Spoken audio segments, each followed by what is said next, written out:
Good afternoon, ladies and gents. It's the 24th of March, 2025, and we're going to be discussing the West London substation fire in a little bit more detail, and then being seen or even covered by mainstream. Before we go down any sort of rabbit holes, I'm going to sort of firstly tell you why I think this was an attack on the UK infrastructure, and then we'll look at what that attack looks like.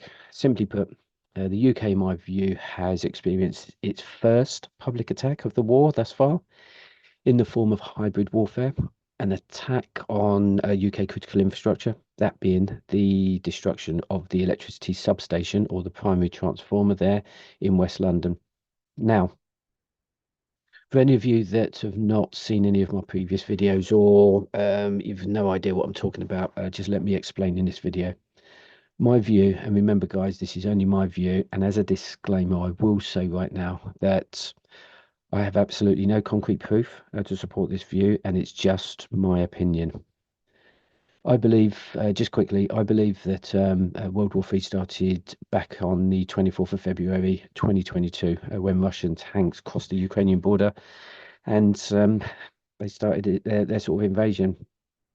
For the last 1,124 days now, I've been tracking that war, watching it unfold in front of our eyes.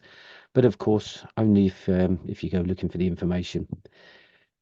See, the mainstream covered the initial invasion for the first few months and then sort of jumped onto the big news worth talking about thereafter. However, and this should really concern each and every one of you right now, the mainstream news media they've turned the tap up when it comes to drip feeding the masses, as you know, as seen in reports now pretty much every week about the war in the Ukraine, but more importantly, how the rest of Europe are preparing for war.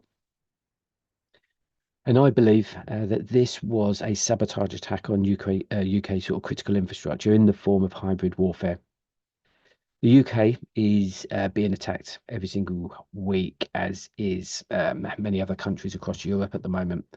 For obvious reasons, they're not telling you about the attempted assassinations being foiled by the Secret Services on Tier 1 personnel across Europe and the rest of the world, that is. They're not saying too much about the attempted cyber attacks on critical infrastructure every single week here in the UK against the telecommunication companies, the banking system, and of course, at top of the list is going to be your utility providers. That being, wait for it, gas, water, and electricity. However, they have mentioned the continuous sabotage attempts by both the Russians and Chinese on the undersea cables in the UK, the Baltics, and other locations off the shores of Europe in sort of various countries. Examples of these attacks are they're becoming more frequent every week.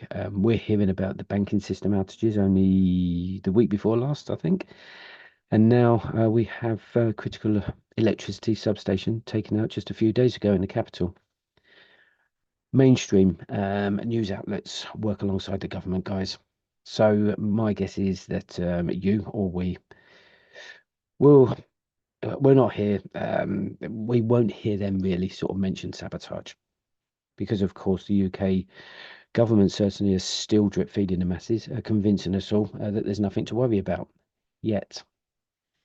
But we have to understand also is the significance of the target. That's North Hyde Electricity Substation, also known as North Hyde Grid Supply Point, which is a GSP. It's a primary substation, which means it supplies electricity to other substations. Now, obviously, depending on the damage caused, which of course will be assessed as we speak, will determine how long it's going to take to fix that problem. If there is a replacement transformer set in a location close by, then that could take a matter of days. But if there isn't a replacement transformer close at hand, then what are the lead times with the vendors that supply these new items? I'm gonna put something up on the screen here. What we're gonna do is we're gonna deep dive into this site, and I'm gonna show you at ground level what we're talking about here. Until we know the extent of the damage, we can only speculate those lead times. But as National Grid sort of reconfigured the circuit to reroute the power, I believe, We know that services resumed a little over 24 hours after the incident. We expected that there would be, most would expect that there'd be a solid DR or disaster recovery plan in place. And one would expect also that those plans had been sort of previously tested. However, it seems that other measures didn't kick into play at all on Friday morning, hence the reason why there was such an impact. What I'm going to do, let's take a look at this substation. Because it's only fair, guys. It's only fair that if I'm going to do this video and make a claim or pass opinion, I need to explain why I'm talking about this. What we'll do, we're just going to throw up. I'm just going to jump into the site. What we're going to do is have a look at a map.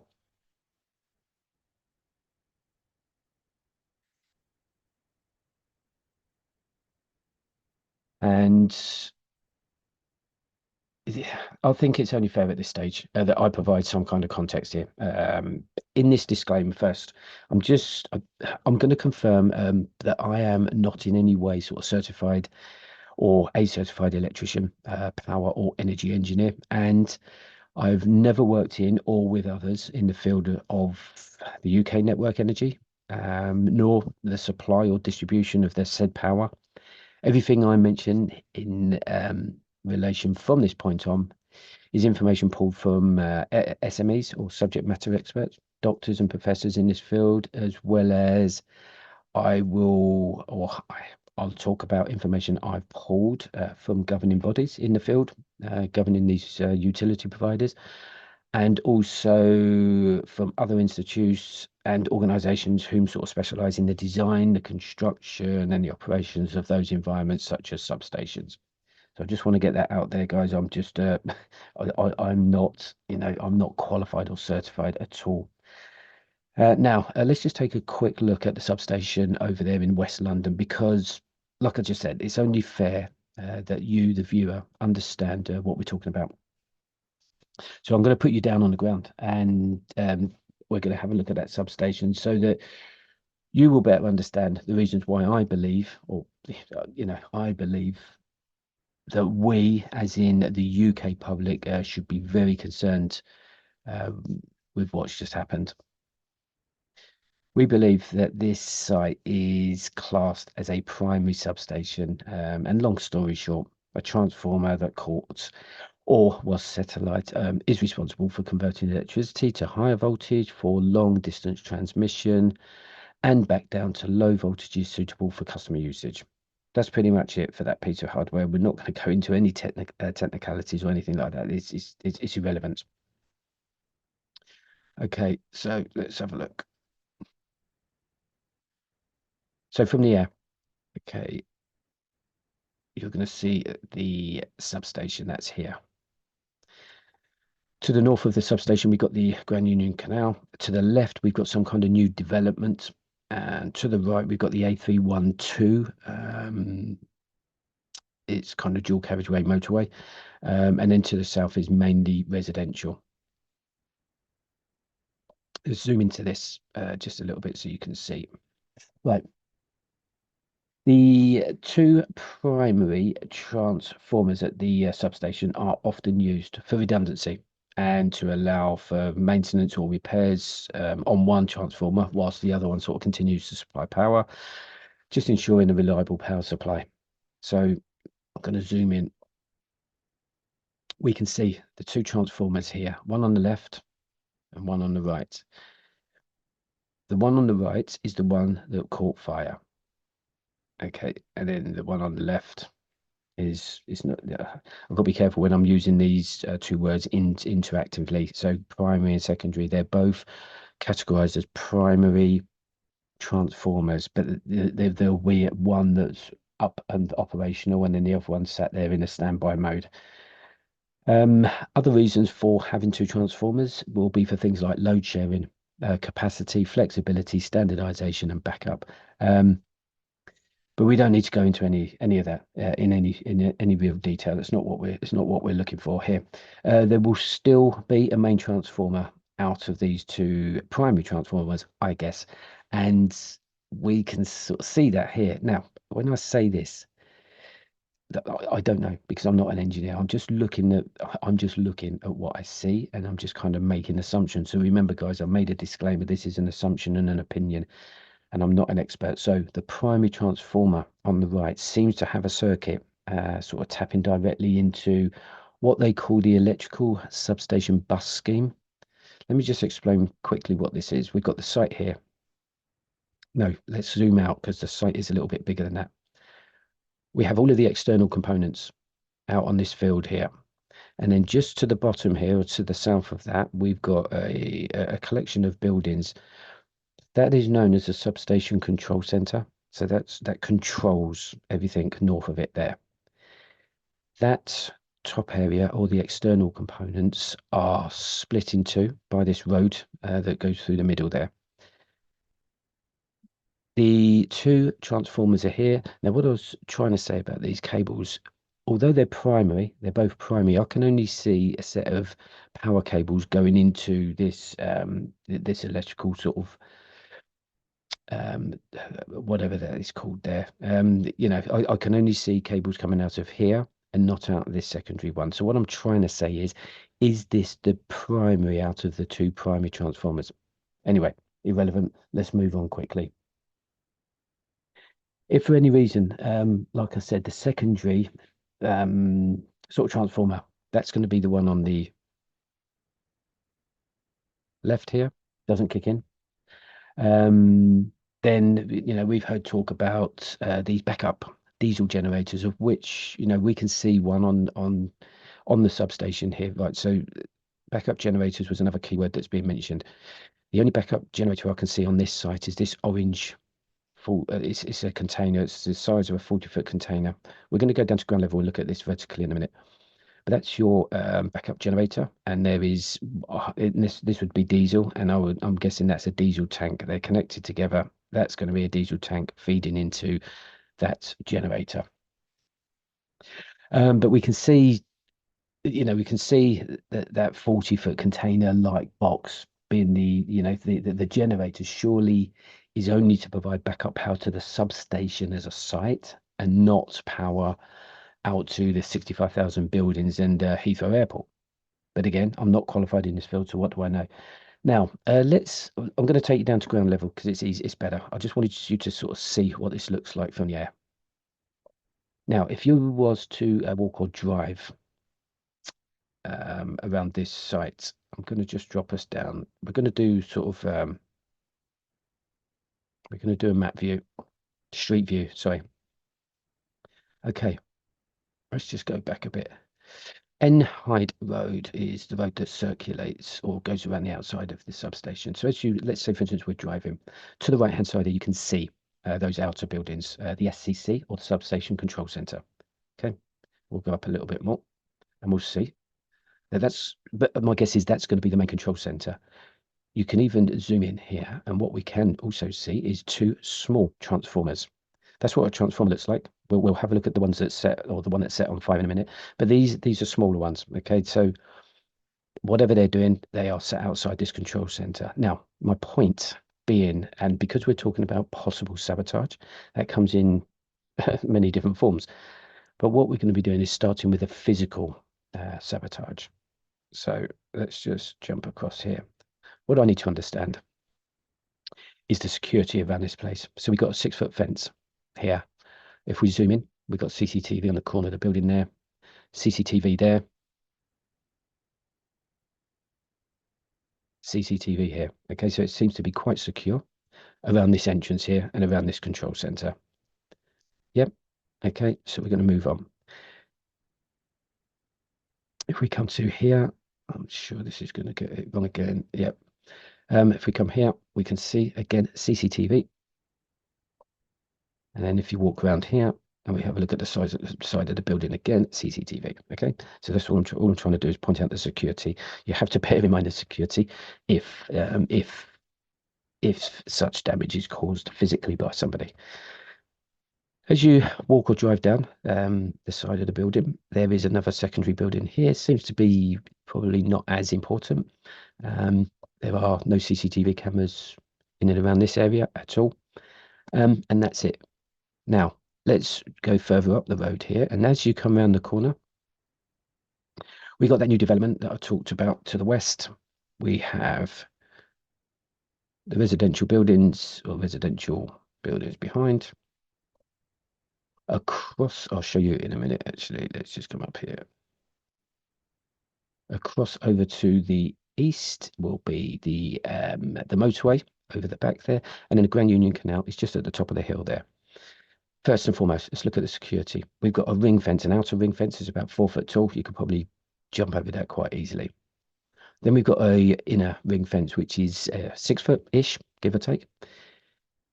I'm going to start at the corners. It's normally a primary place for locating CCTV. Now I can't see any, not here. What I can see though is these, you see these wires at the top of the fence?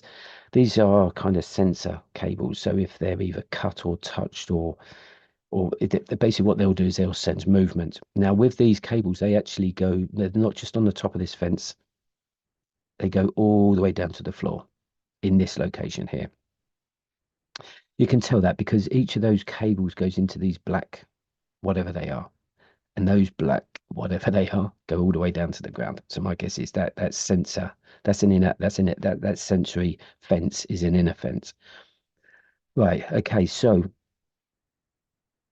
what I want to take a look at now, okay, so no CCTV. That's what I just want to get that bit out of the way. Now this site has two entrances. We have this entrance here.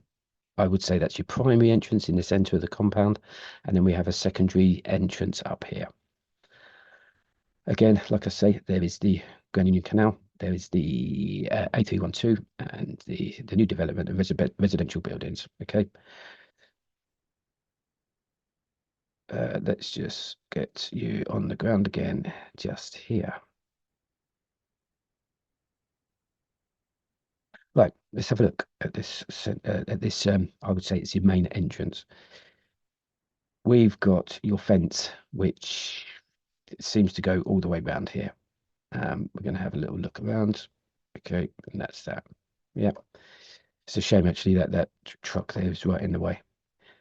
Then what we're going to do is we're going to go to the top end, to the second entrance. Have a quick look at that. Now, if we zoom in here, you can see that generator, that diesel generator there. The tank is just there, and obviously that feeds power into the right, into the substation somewhere.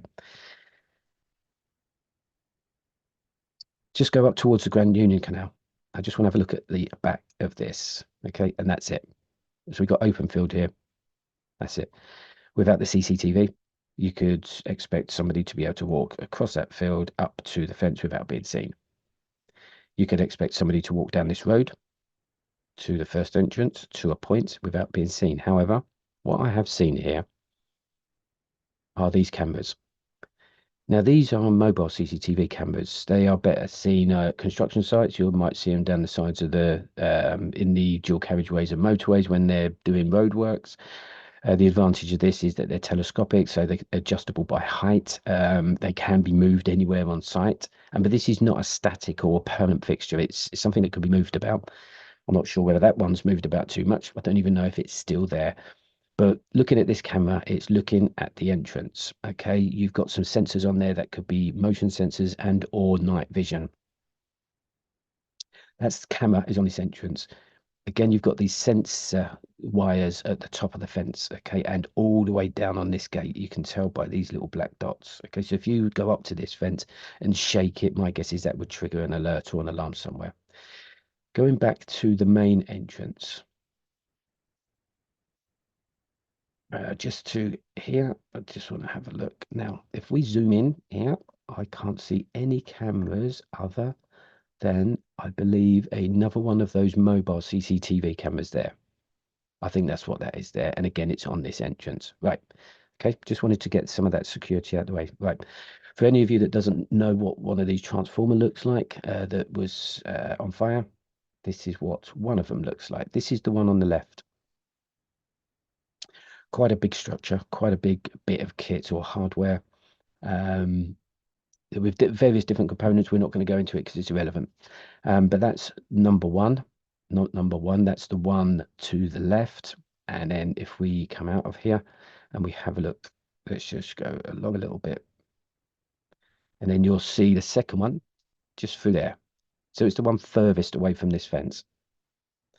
Again, I'm just going to show you from the bird's eye view. Let's scroll in. So from the road here, you'll see the one on the left. That's the first one. And then the one that caught fire, that's that one. So I just wanted to sort of show you what this looks like. A couple of points that would concern me a little bit are the lack of CCTV. Those two mobile cameras are on the gates. That's fine. The best thing about in terms of security, is the fence, the ring, the main fence. It seems like it's got sensors around most of it. Okay, so it'd be very difficult, in my view, to get into this compound and sabotage. When I say sabotage, damage or do something to this transformer. So all I'm saying, from here, looking from the outside in, it just seems that it would be difficult for somebody to scale the fence and get into the compound without triggering those sensors. And of course, there doesn't seem to be too much in the way of CCTV cameras to provide security with footage to suggest other attempts. But what we can see is, or what seems to be the motion sensor cameras, they're positioned at the far corners of the compound next to the large diesel generator, as I've said, and the one on the main gate, and they are the mobile ones. Okay, so that's it. That's all we're going to do. That's all we're going to talk about in terms of the physical security. So from this, and unless, of course, let me just drop you onto here, because it is a possibility that somebody can, let's go up to the canal. Okay, just here. Somebody could be on the right hand side of the road here, walk down the road to make sure that they're not seen by this camera here, get halfway down to about here, then cross over, step over that 4-foot fence. Let's go down a bit more, sorry. Step over this 4-foot fence, walk across the grass, walk along this fence here, just so you're out of view from, I believe that's the camera at the back there. Go into, let's say, here, positioned here, and throw a petrol bomb over there. Now, if you was going to do that, you're going to do that. You're going to throw that at the transformer that's closest to you. You're not going to do that at the one behind, because it is further away. So, although this is a possibility, it's unlikely, in my view. Moving on to the next option, and is probably more likely and more worrying, to be honest, because we've been talking about this, or I've been sort of talking about this in my videos. Many others out there on the public domain have and are still sort of mentioning this. Even governments and businesses are mentioning it on a weekly basis now. If we're right to suspect foul play, let's say, for example, that this wasn't just a pure accident.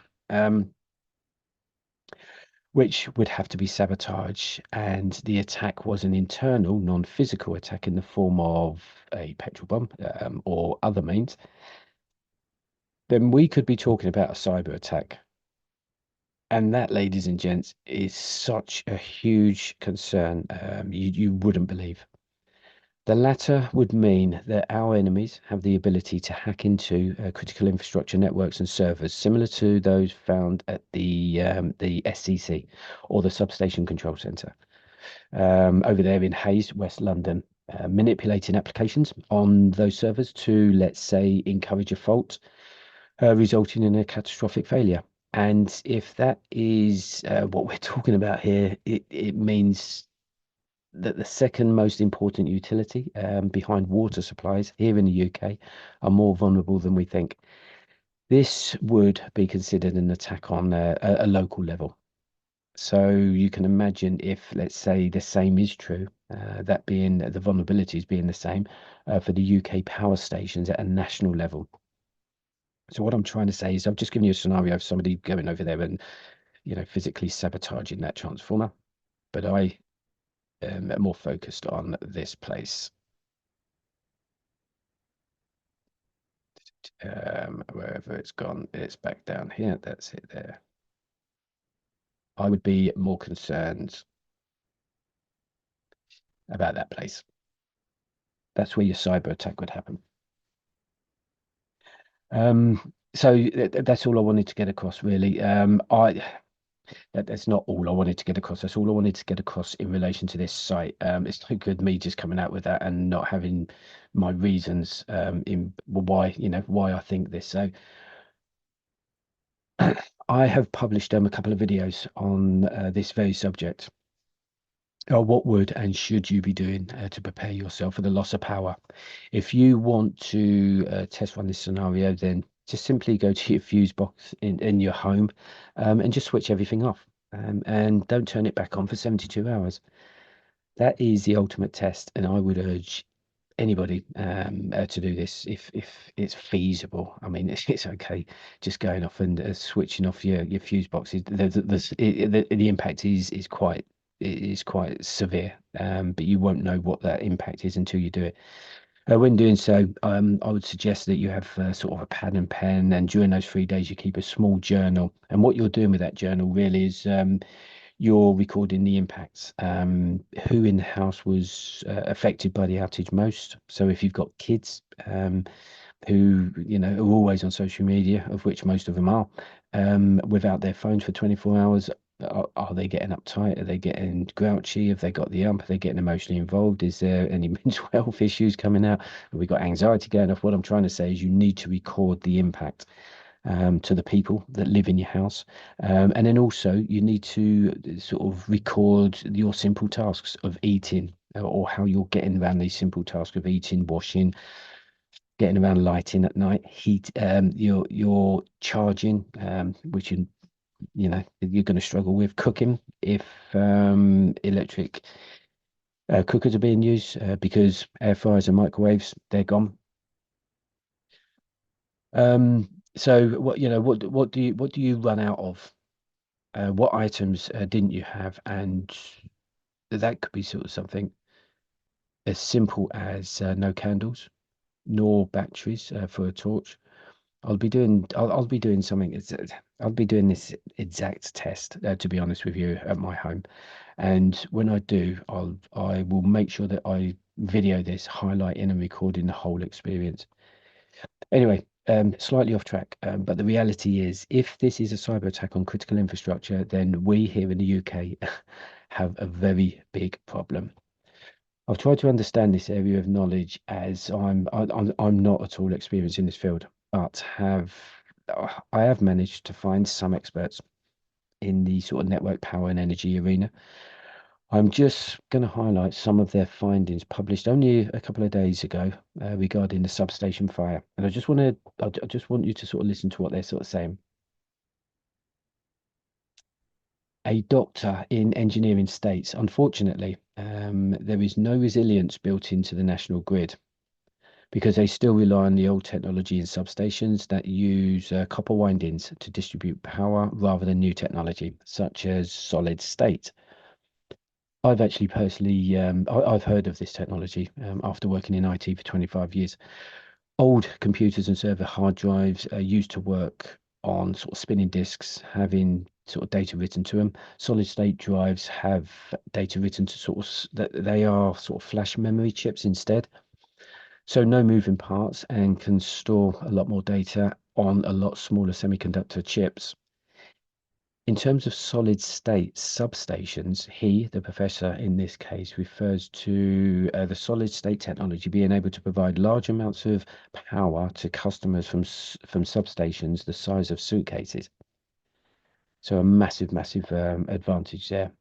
Redundancy is typically built into grids, so that's different to resilience. It's redundancy. Such widespread impact from a single substation is unusual, and the incident suggests a great deal of damage was caused at the substation.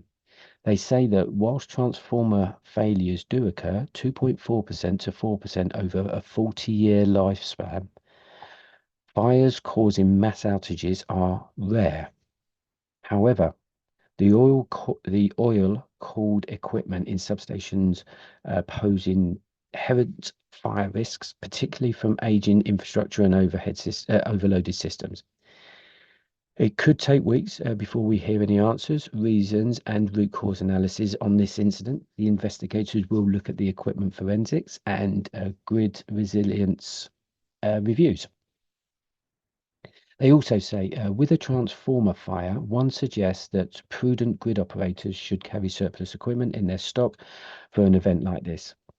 If these assets are to be replaced with new equipment, as in there isn't a replacement, common lead times would be over a year for a new transformer of this size to be provided, shall we say. So, you know, from the footage, they say that it looks like the air insulation switchgear may have sustained significant damage from being in the vicinity of the fire. Damage to these components would disrupt power routing and safety mechanisms, so they'll need to be made good again prior to energizing the site. One expert goes on to say, when asked what makes this incident unprecedented, if it is, they say the scale, that is, the impact from a single point of failure, is extremely high because of its impact on Heathrow Airport. To me, the event is unprecedented owing to its impact on critical infrastructure.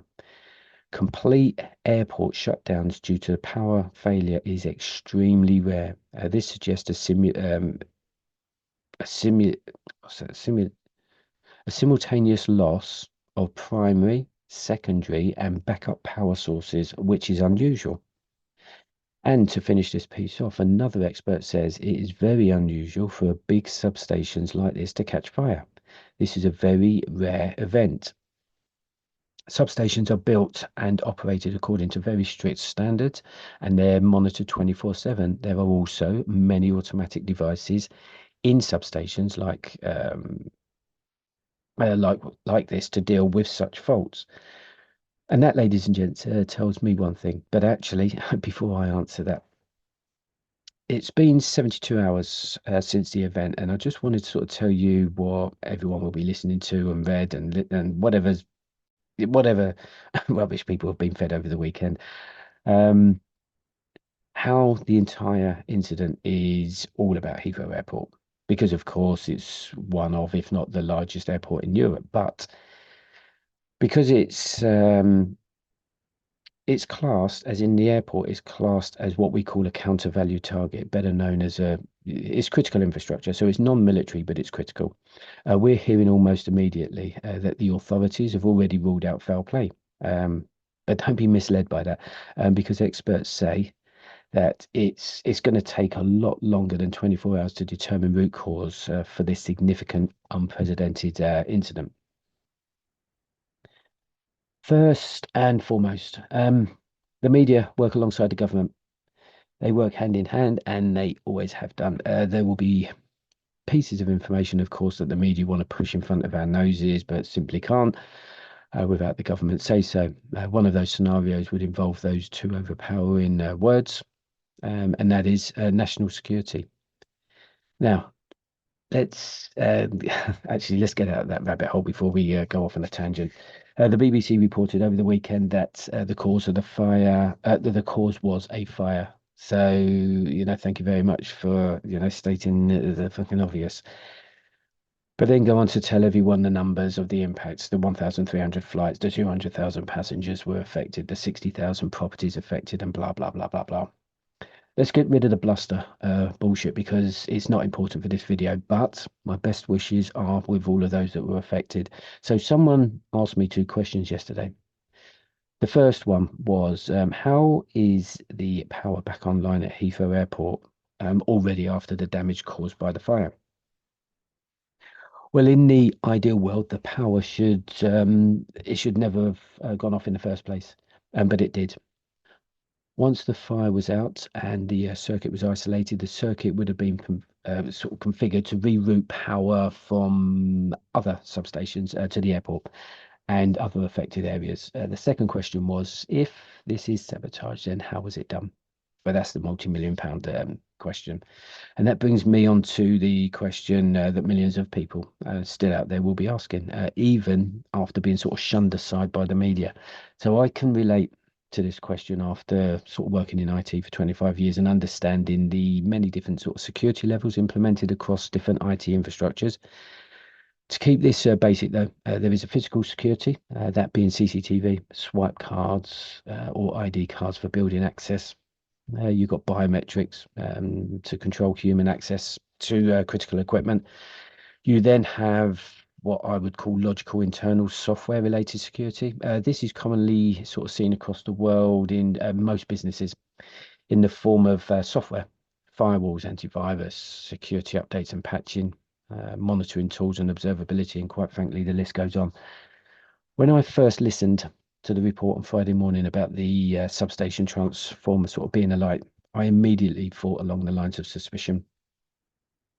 I did think more along the lines of a physical attack to set alight the transformer and cause such damage. But then I sort of took a step back over the weekend and had a look at the information, filtered out all the shit, and looked at this from a different angle after carrying out sort of numerous sort of research and just kind of I've done a lot of reading and a lot of searching. My conclusion was that this was more likely to have been a cyber attack on the substation control center. Once in, hackers send various commands to various substation components, such as transformers, allowing the hacker to control the flow of electricity. I mentioned the flow of electricity from the SEC earlier because if you can control the flow of electricity, one would expect, now I would expect, but I don't know, that you could overload that transformer or one of those transformers with increased flows or by some other means and commands. I've done previous videos on the effects when critical infrastructure is taken out, including electricity substations. The video which actually was mentioning more about EMPs, electromagnetic pulses, the same sort of subject, just they're slightly different set of circumstances. I'm constantly mentioning the hybrid attacks, and I won't stop banging on about how the UK, Europe, and NATO are all at war with Russia. You can take that piece of information and do whatever you like with it. But I urge you to do this. If you're living in the UK or any other country, either in NATO, close to the Russian border, or in Europe, which all are part of the same thing, to be honest with you, then you will, without a doubt, better start thinking about World War III, what that looks like for you and your family, and you need to understand the threats, come up with the plans, and then also off the back of that is work out how you're going to prepare for that. Just to address those of you that have been living in the dark, Europe is preparing for World War III, building bunkers, talking about conscriptions, and publishing survival and preparedness booklets out to its people. NATO have been upgrading the transport infrastructure across Europe for the last 3 years, but I'm not going to go into any detail on that. I've done that on a video, or I've covered it on a video which I think is titled NATO Preparing It's Nearly Ready. Governments across Europe are looking at plans to conscript a new generation of armies, and also preparing civilians on how to survive an invasion. We've got France only last week issuing its own sort of preparedness booklet. I think it's titled "How to Survive an Invasion." I'm not, don't quote me on that, but it's something along those lines.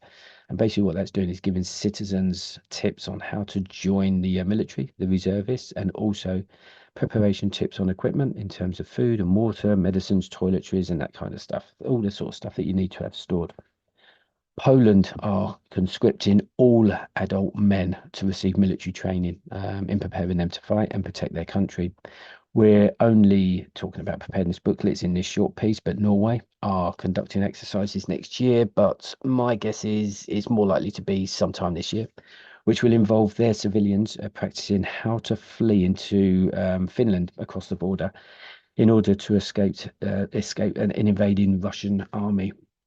The Norwegian military in this scenario will pretend to be the Russian army invading the border, and then the civilians will just go off and go through their actions. So it's a practice run. It's a practice run of being invaded by the Russians.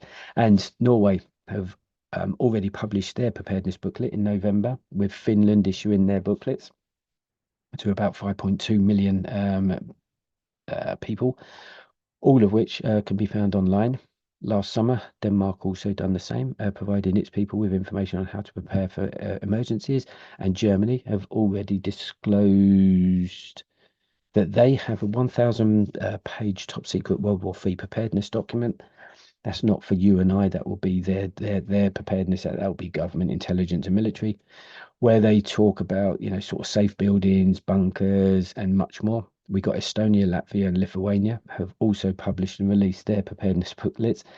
With the Lithuanian booklet being so comprehensive and detailed, you wouldn't believe. So I urge you to go and have a look at that. On top of this, and remember, ladies and gents, these are all things that have been and are happening.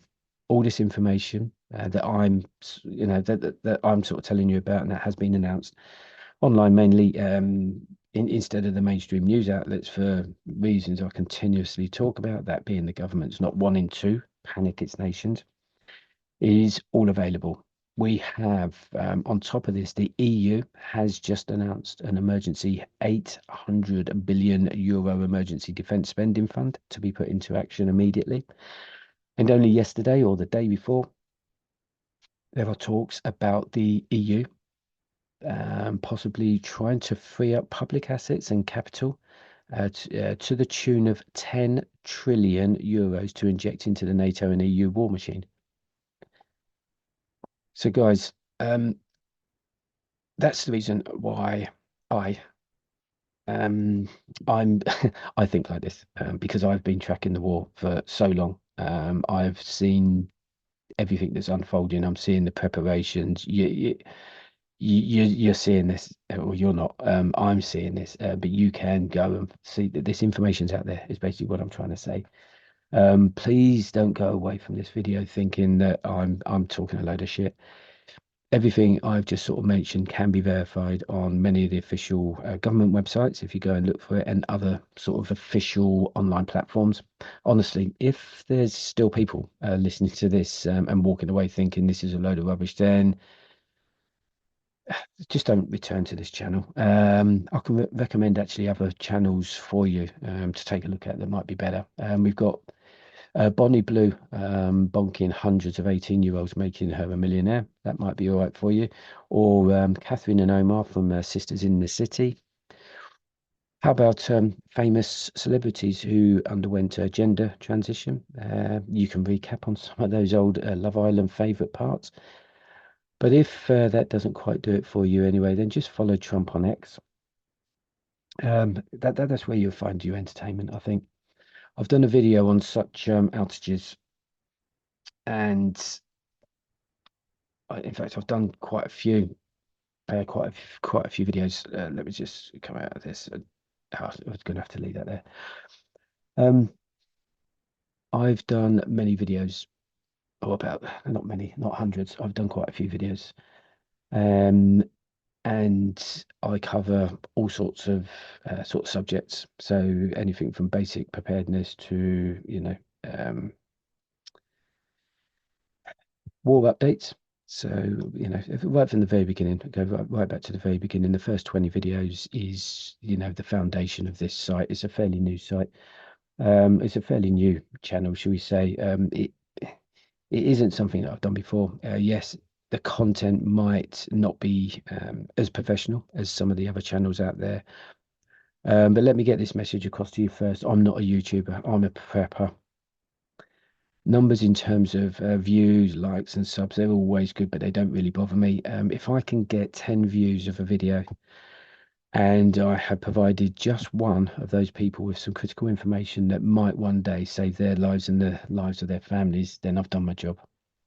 I'm not here to make friends, and I'm not being horrible, guys. But this is not really a social gathering of any sort of type. And right now, this is not the time and place to be messing about. Hybrid warfare is serious. and is likely to get a lot more serious for millions of people. I urge you, if if you're interested in any of this content and you're a bit behind in terms of you haven't been sort of tracking it, I have tracked it, and I've tried to sort of, get as much information out there as I could under sort of time restraints. I've done, like I say, the videos on such outages as a result of sabotage, and I've done videos on the basic preparedness. There's a couple of videos out there on the threats to the UK, as that's where I'm based. Those videos include simulated attacks on counterforce and counter-value targets in the form of tactical nuke. Please don't go running away because of the mention of nukes. It's actually not as bad as everyone makes out. I've covered the effects of radiation, UK's defence and deterrence, and the list goes on. So, if you're interested, go and check some of those videos out, and hopefully you'll get something from it.